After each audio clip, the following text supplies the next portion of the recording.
Greeting and welcome to Dynasty Instructors Training. Clayton McKinney here. And now we're going to talk about a lesson plan development support material. How to select support material. This particular session of lesson plan development will address every aspect of material that supports the lesson you're planning. A major factor determining development of the lesson outline is the kind of support material we decide to use. While the organization of ideas forms the basic structure of any lesson, almost all ideas need some form of clarification or proof if the student is to learn. Most students find it difficult to understand unsupported ideas or assertions. Suppose, for instance, we tell our students that it is important to organize a speech or a lesson according to one of the several patterns of presentation. We then tell them that the most common patterns are time, space, cause, problem solving, pro-con, and topic. Most likely, we will not have provided enough information so that our students can actually use these patterns of organization. We must go on to explain each of these patterns as has been done in the preceding section of this chapter. The subject, the method, the ability of students, the size of the class, and similar factors will help determine the amount and kind of support material we need. We may also want to use visual support.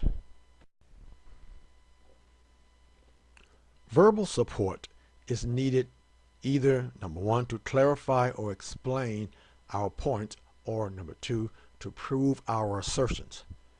Definitions, examples, and comparisons are used primarily for clarification support. Their use as proof is limited. Statistics and testimony of experts can be used either for clarification or proof.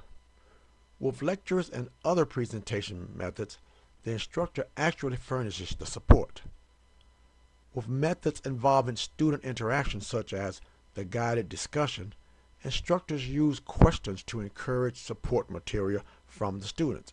Just refer to information on how to use questions effectively. Definitions are often needed to clarify or explain the meaning of a term, concept, or principle.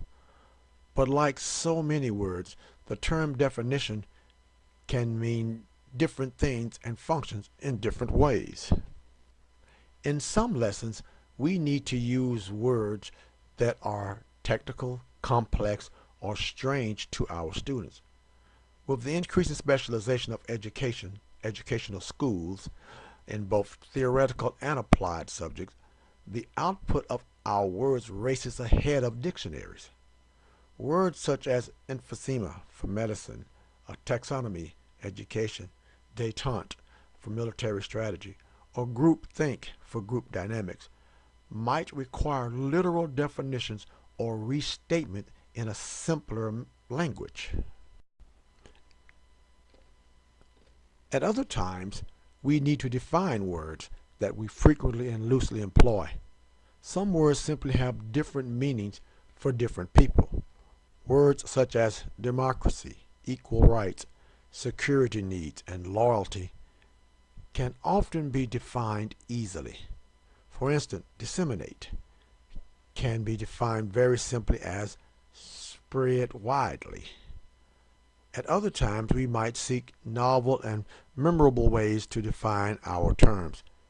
Pragmatism might be defined as a fancy word to mean that the proof of the pudding is in the eating.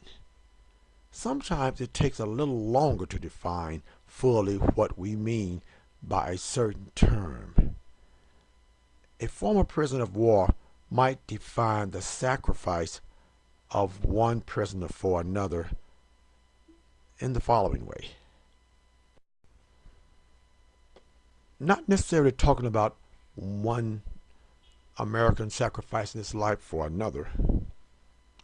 When you see an American prisoner giving up his meager ration of fish just so another American who is sick can have a little more to eat, that is sacrifice. Because when you don't have anything and you give it up, or you have very little and you give it up, then you're hurting yourself, and that is true sacrifice. That's what I saw in the prison camps. Definitions should be used to explain the meaning of acronyms, that is, words formed by initials. In the preceding paragraph, with some audiences, it might have been necessary to explain that POW stands for prisoner of war. When discussing PME at AU, we might have to explain that PME at AU means professional military education that is taught at Air University. Furthermore, we might go on to mention that PME includes AWC, ACSC, SOS, and SNCOA, that is, the Air War College, the Air Command and Staff College, the Squadron Officer School, and the Senior Non-Commissioned Officers Academy. Finally, at times an entire lesson may be needed to define or otherwise introduce students to a new term, concept, or principle. For example, when talking about the meaning of communications as transaction, it would probably be insufficient simply to say that the transactional approach means to consider the total communications process and the interaction of the various parts of the process on each other. Other forms of support material such as examples and comparisons might be needed to define fully what we mean. Alright, now let's talk a little bit about examples. Now, anytime students ask us to give a for instance, they are asking for an example to clarify the point we're trying to make. Sometimes the examples we use may be reasonably long. At other times, a short example is sufficient. In some cases, short examples are similar to definitions. The earlier definition of sacrifice given by the former POW might also be considered a short example. The fact that some support materials might be classified either as definitions or examples should not be a major concern to us. As classroom instructors and ministers, we are more interested in using effective support material than in classifying it. Often, short examples can be clustered together in order to help students gain a more complete understanding of the point. In a lesson on barrier to effective communications, we might cluster examples of spoonerism. Is the bean dizzy? Which is to say, is the dean busy? Another example is, I'll have a cup of coupe. In other words, I'll have a cup of coffee. Another one is, a half-waned fish within us, or a half-formed wish within us. Now let's take a look at comparisons. Descriptions often become more graphic when we place an unknown or little understood item besides a similar but better known item. We might want to compare things that are unlike to things that are very much alike.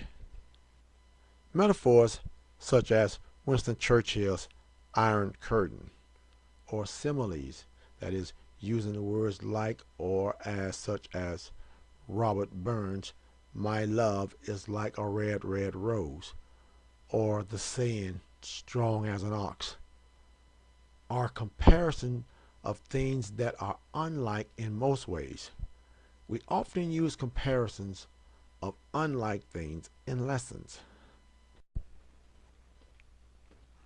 For instance, we might say, the flow of knowledge is like the relentless and uncompromising flow of a river after the spring thaw, as it imposes on us the requirements that we not only adjust but anticipate the future. Or we might show that being a member of a branch in an Air Force organization is like living in a family where we have intimate contact with each other.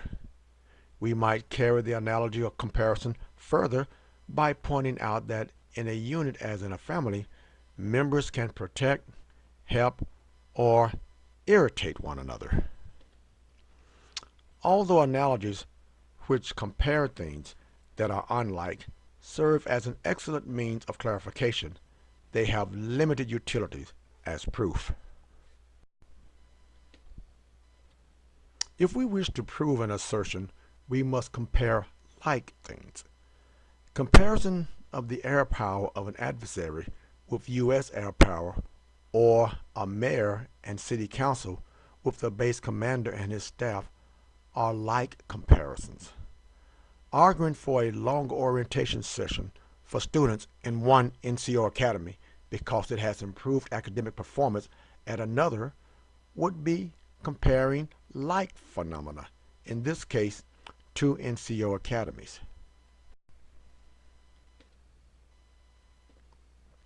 Several questions can be asked about examples used in lessons.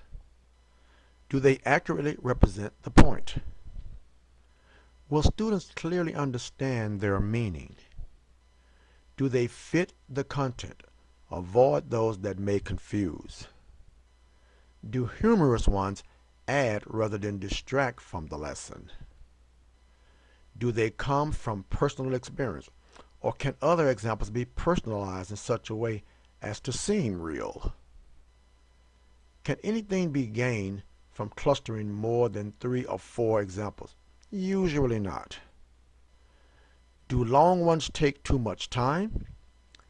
At times, effective or attention-getting value of long examples may justify their use.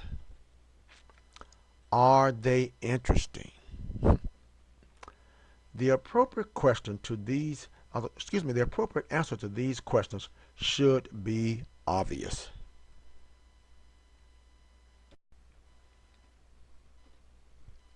Contrast is a special form of comparison. For instance, showing how Air Force training differs from civilian training, or how today's standards of living differs from that of a generation ago, clarifies and explains a point by showing contrast or differences. Obviously, any kind of comparison may be very brief like those given here, or they may be quite long. We need to decide what will work best in a given situation. But whether long or short, comparisons are a valuable and generally underused method of verbal support. Now let's talk a little bit about testimonies. Words and thoughts of others become particularly useful when we wish to add strong proof, support, or assertions or points that we make.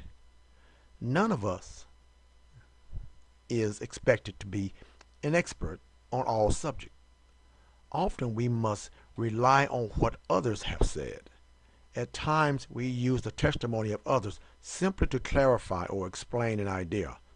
Often it is intended to provide proof for a claim. A lesson dealing with managerial effectiveness in an organization may have as one of its main points the importance of effective downward communications. In other words, we want to stress how important it is for supervisors to keep their subordinates informed.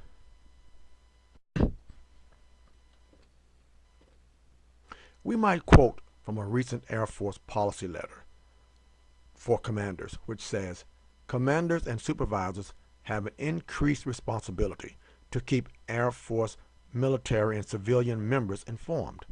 We might also report the findings from a recent study by the International Association of Business Communicators, which shows that face-to-face communications, including group meetings and one-on-one dialogue, provide the most effective means of communicating with employees. Sometimes we will use direct quotations as we have done here. At other times, we will paraphrase what another has said. Whatever the case, there are two questions we will want to ask about the sources of testimonies we plan to use. Number one, are the sources competent? Do they know what they're talking about? And number two, can they be trusted? Are they free from bias? We might also consider whether the testimony is relevant, clear, and interesting, and whether quotations are longer than necessary. Now we're going to look into statistics as support material.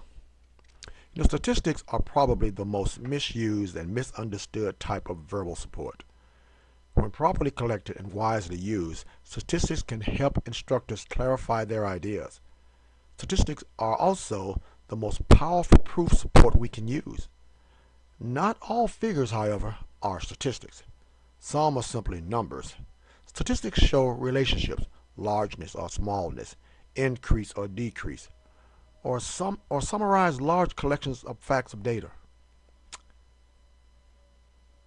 When we choose statistics to use in our lessons, there are some questions that we should ask.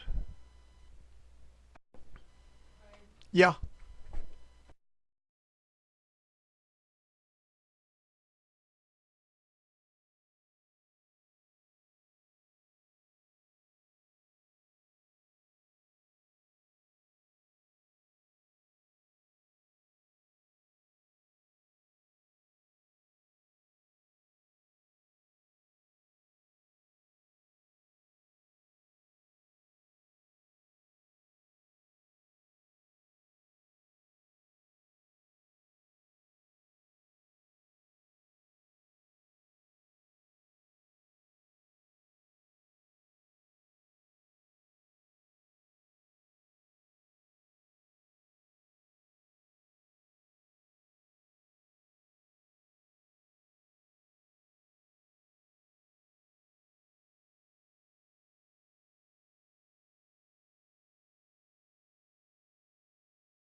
If the statistics are drawn from a sample, thus the sample accurately represents the group to which we are generalizing. Experimental researchers are generally sensitive to the importance of obtaining a representative sample. Instructors also need to be sensitive to this need. When statistics report differences, are the differences significant? Minor variations can often be attributed to chance. In other words, if we were to collect our statistics again, the results might differ. When comparing things, are the same units of measure used to make the comparison? Failure in one course might have a different meaning from a failure in another.